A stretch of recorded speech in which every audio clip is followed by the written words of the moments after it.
the Game Boy. The idea that I could take video games on the go in the form of a Game Boy was one of the most exciting developments in gaming at the time. I clocked so many hours racing through Kirby's Dream Land, Super Mario Land, and of course, one of my absolute favorite games for the system, Wario Land, or Super Mario Land 3. The first time I booted up this game and saw the oversized sprites and detailed graphics on a Game Boy, I couldn't believe my eyes. To that point, this was one of the biggest games I had ever played for the Game Boy.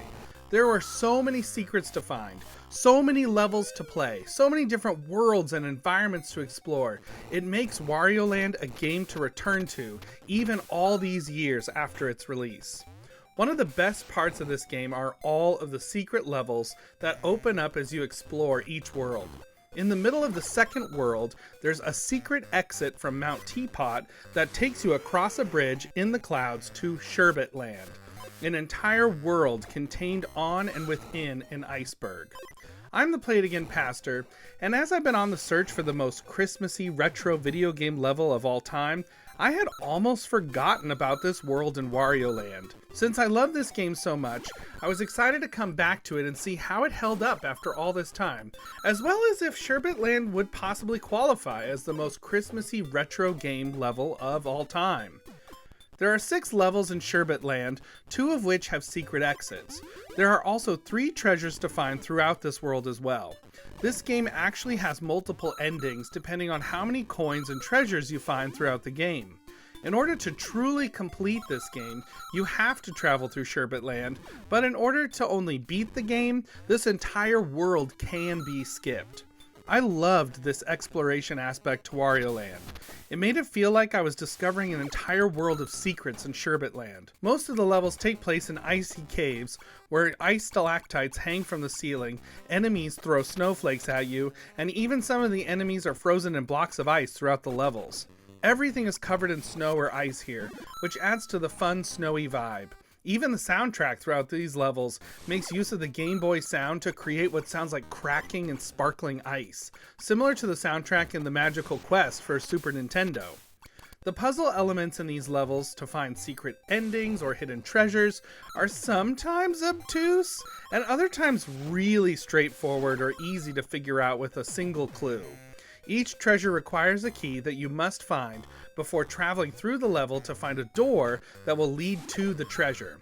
Throwing the key into that treasure door will open it up and reveal the treasure room. The secret exits require 10 coins to open, and you will have to go back through the level in order to also beat it for the regular exit as well. Wario has 3 different upgrades he can use to fight enemies, as well as discover hidden areas. There's the bull cap that gives Wario extra strength, allowing him to ground pound and stun enemies on the ground, pound through blocks with one hit, and even hook the horns on the helmet into the ceiling and hang there for a moment to let an enemy pass by underneath. He can also take the dragon pot that allows him to shoot fire from his head or air when underwater. This is especially useful for breaking blocks when you're swimming. Finally, there is my favorite upgrade of all, the Jet Hat, which allows Wario to fly through the air for a short distance and smash into blocks as well. There are hearts and coins to find throughout the level.